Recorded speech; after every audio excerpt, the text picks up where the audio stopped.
안녕하세요. 투자의 지혜들을 함께 나누는 투자 심리 코칭. 오늘은 첫 시간으로 시작해 봅니다. 제가 이렇게 투자 심리 코칭을 시작을 해보게 되는 이유는 제가 트레이딩도 혹은 투자라는 것을 조금 정말 해본 수준에 지나지 않을 수도 있겠지만 단연간 투자에 관한 여러 가지 굴곡들을 겪어가면서 결국은 투자는 심리에 관한 문제가 정말 지대하구나. 혹은 투자뿐만 아니라 인생이라는 투자에 있어서도 그것은 마찬가지 일이구나. 라는 이야기들. 또 제가 교육의 투자의 지혜를 엄마 투자가라는 교육의 교육서를 함께 쓰면서 투자의 지혜를 실제적으로 교육 투자에 어떻게 적용해야 하는 책들을 삼성에서의 인베스트먼트 뱅커였고 또 지금 미국의 글로벌 기관에서 글로벌 리더십에서 함께 활동하고 있는 제 친구와 함께 또 미국에서 지금 투자가로 트레이닝을 계속 하고 있는 친구와 함께 단연간의 대화를 통해서 생각해보고 제가 지속적으로 관심을 가지고 있었던 투자 심리 과정에 관해서 함께 이야기를 나눈 내용들을 바탕으로 제가 지속적으로 관심을 갖고 있던 투자 심리에 관한 지혜들을 함께 나눠보면 좋겠다 하는 마음에서 시작해보는 방송입니다. 그래서 오늘 어떤 투자 심리에 관한 내용들에 관해서 어떤 지속적으로 하나하나 그 내용들을 짤막짤막하게 한번 나눠보는 방식으로 시작해보려고 하고요. 일단은 처음 하는 거기 때문에 여러 가지 시행착오가 있겠지만 함께 들으시면서 응원도 해주시고 또 좋은 지혜들도 함께 나누는 좋은 만남이 되었으면 합니다. 자, 오늘 그래서 소개해드릴 그 투자 심리에 관한 초대한 혹은 저희 투자 심리 코치로는 반 K 타프 박사님에 관한 내용 하나를 소개를 하겠습니다. 반 K 타프 박사는 1975년 오클라호마 대학의 건강과학센터에서 박사학위를 취득하고 연구를 중심으로 하는 심리학자인데요. 그는 스트레스가 인간의 활동에 어떻게 영향을 미치는지에 관한 연구에 자신의 열정을 쏟아부었다고 합니다.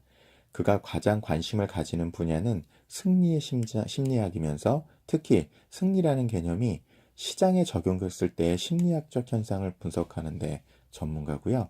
1982년 타프 박사는 돈을 따고 잃는 특성을 측정하는 실험인 투자 심리 목록 Investment Psychology Inventory를 개발했습니다. 그래서 현재로서는 타프 박사는 세계적으로 유명한 심리 투자 컨설턴트이자 트레이더 코치고 투자자로 반 터프 인스티튜트의 설립자이자 연구소장으로 재직하고 있다고 합니다. 그래서 이분을 함께 이제 인터뷰한 분이 잭 슈어거라고 해서 세계적인 헤지펀드 자문회사인 포춘그룹의 전무이사와 포트폴리오 부매니저를 맡고 있는 분인데요. 그분께서 Market Wizards 해서 시장의 마법사들이라는 책에서 번 타프 박사와 함께 나눈 내용의 일부를 또 함께 소개해 드리도록 하겠습니다. 자, 질문이 이렇게 됩니다. 대부분의 사람들을 돈을 따는 트레이더가 되지 못하게 하는 주된 심리적 장애는 무엇인가요? 어떻게 하면 사람들이 그 장애를 극복할 수 있나요? 보통 사람들은 시장에 접근하며 자기들의 개인적 문제들을 함께 가지고 가죠. 시장은 그들의 문제를 자연스럽게 드러낼 수 있는 곳이지만 문제를 풀 수 있는 곳은 아니에요. 대부분의 사람들은 종국에 가서 시장을 떠나지만 그중 몇몇은 자기들이 효과적으로 매매하기 위해 하나의 매매 체계가 필요하다고 판단하게 되죠. 일반적으로 체계적인 매매 방법을 채택한 사람들은 자신들의 문제가 시장을 다루는 데 있지 않고 자기들의 매매 체계를 어떻게 다루느냐에 있다고 판단하게 돼요. 대부분의 트레이더들이 직면하는 하나의 근본적인 문제는 위험을 어떻게 다룰 것인가입니다. 예를 들어 투기적 매매에서 성공하기 위한 두 개의 기본적인 규칙은 손절을 빨리 하고 이익은 최대화하라는 것이죠. 대부분의 트레이더들이 이 두 규칙을 적용할 줄 몰라요. 예를 들어 만약 돈을 버는 일이 자기에게 중요하다면 투자라는 게임을 하는 대부분의 사람들에게 중요하잖아요. 작은 손실도 받아들이기 어렵게 되죠. 그 결과 작은 손실은 받아들이기 더 어려운 상당한 손실로 발전하죠. 마지막으로 상당한 손실은 엄청난 손실이 되고 더 이상 그 손실을 안 받아들일 수 없는 상황이 놓이게 되는데, 이 모든 손실은 애초에 작은 손실을 받아들이지 못했기 때문에 발생한 것이죠. 이와 비슷하게 사람들은 이익을 얻으면 곧바로 챙기고 싶어 해요. 그들은 이익이 사라지기 전에 지금 챙겨야 해라고 생각하죠. 이익이 더 커지면 바로 챙겨야 하겠다는 유혹을 더 견디기 힘들게 돼요. 명백한 진실은 대부분의 사람들이 이익의 관점에서는 위험 회피적이며 큰 이익을 가져다 줄 확률이 높은 유리한 도박보다 작지만 확실한 이익을 선호한다는 뜻이죠. 손실이라는 관점에서는 위험 추구적이에요. 명백한 손실보다 확률이 없는 불리한 도박을 선호한다는 뜻이죠. 결과적으로 대부분의 사람들은 성공하기 위해 요구되는 행동에 정반대 행동을 하는 경향이 있다는 말이에요.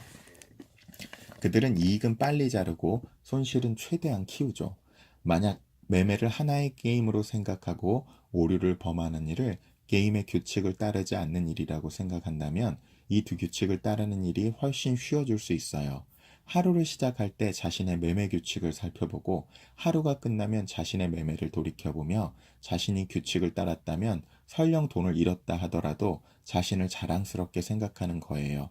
만약 자신의 규칙을 따르지 않았다면 자신이 한 일을 머릿속에서 자세히 곱씹어보고 미래에는 더 나은 선택을 할 수 있도록 마음을 다잡는 것이지요.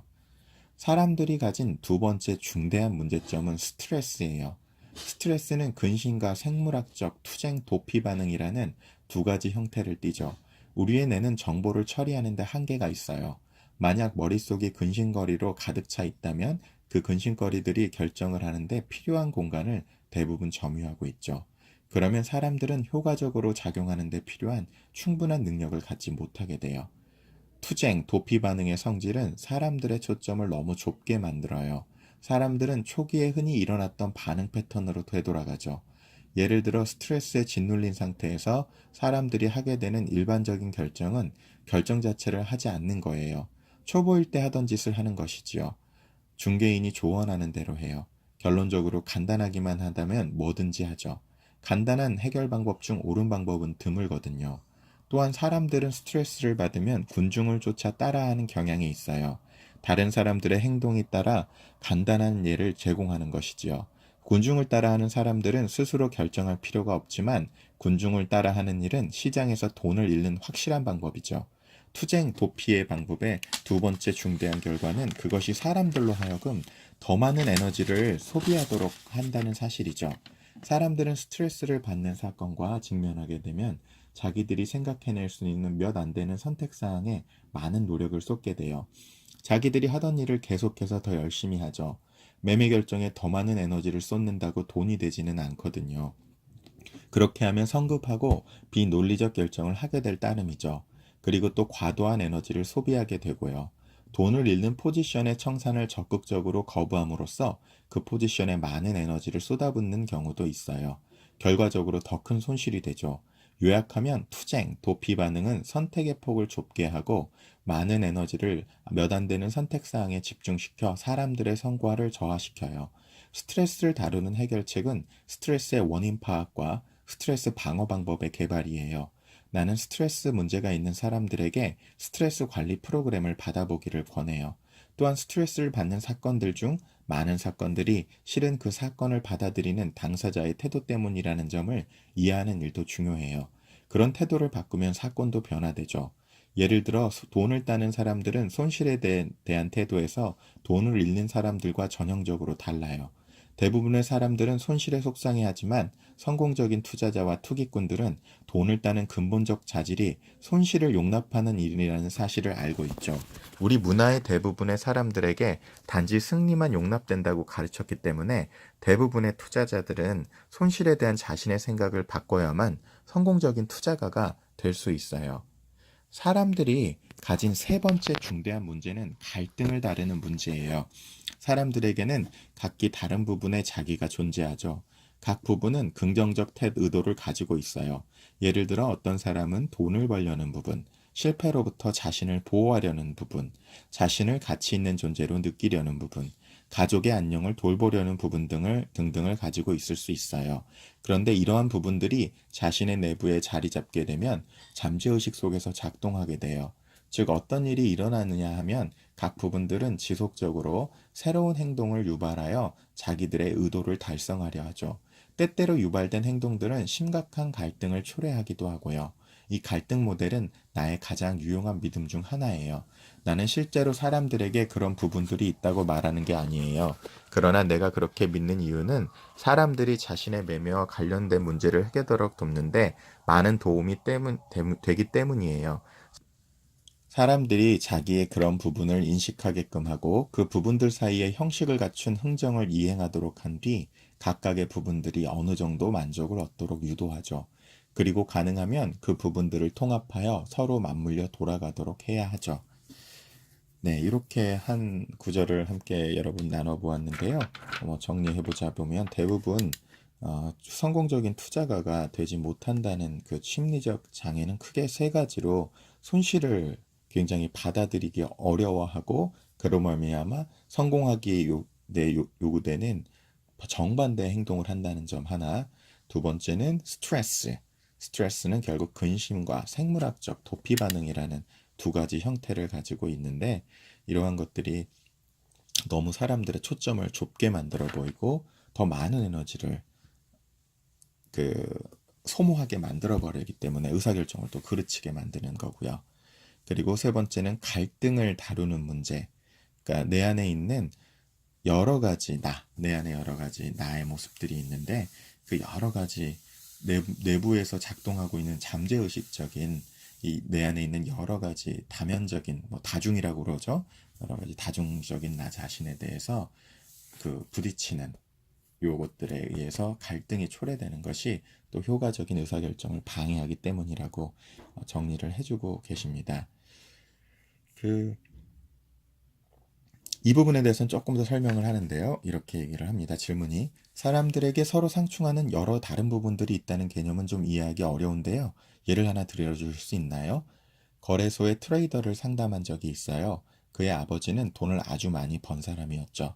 그러나 그 트레이더는 자기 아버지를 본받아야 할 사람으로 생각하지 않았는데 그 이유는 자기 아버지가 알코올 중독자였기 때문이었어요.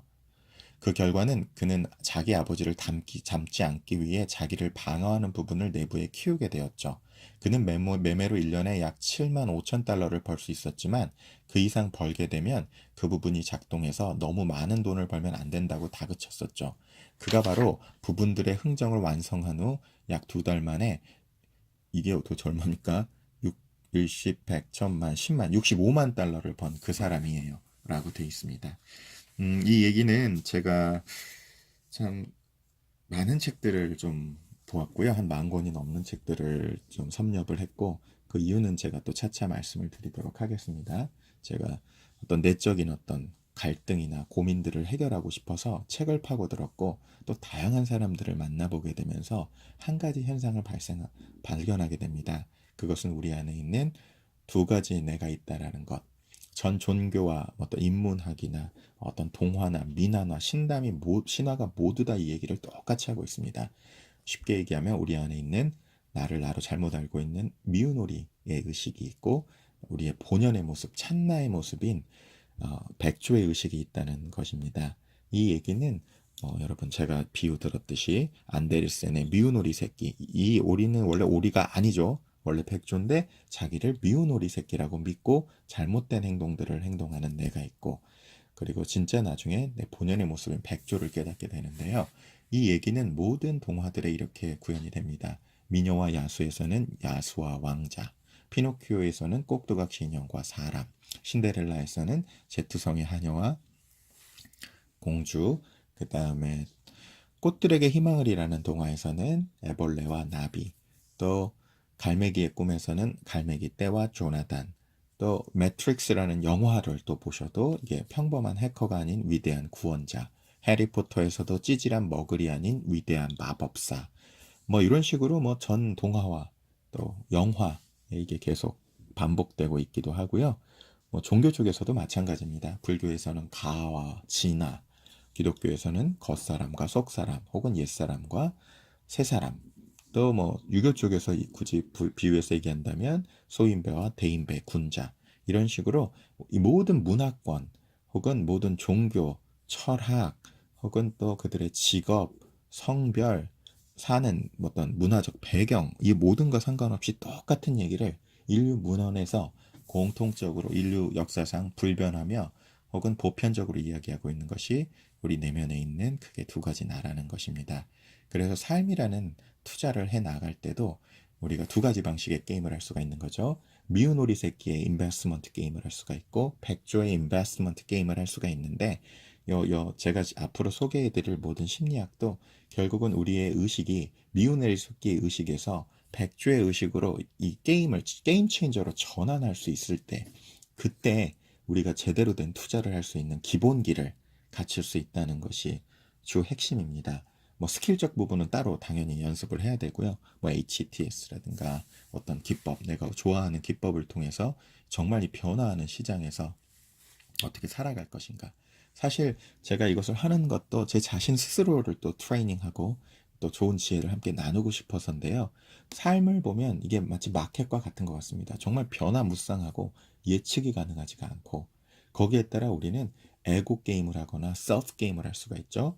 미운 오리 새끼의 게임을 하거나 백조의 게임을 할 수가 있는데 우리가 투자에 실패하게 되는 주 이유는 바로 에고 게임을 하기 때문에 미운 오리 새끼의 투자 게임을 하고 있기 때문인 거고요. 거기에 관한 내용들은 제가 이 투자 심리 코칭을 함께 나눠가면서 이 내용들을 가지고 함께 여러분과 삶과 또 실제적으로 투자의 지혜들을 심리적 지혜들을 앞으로 함께 나눠가 보도록 하겠습니다. 자, 오늘은 반 케이 타프 박사님의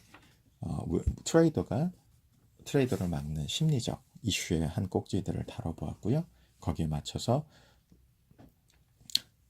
에고 게임이 아닌 셀프 게임을 할 수 있는 투자가가 되어야 된다라는 이야기도 함께 덧붙여서 말씀드렸습니다.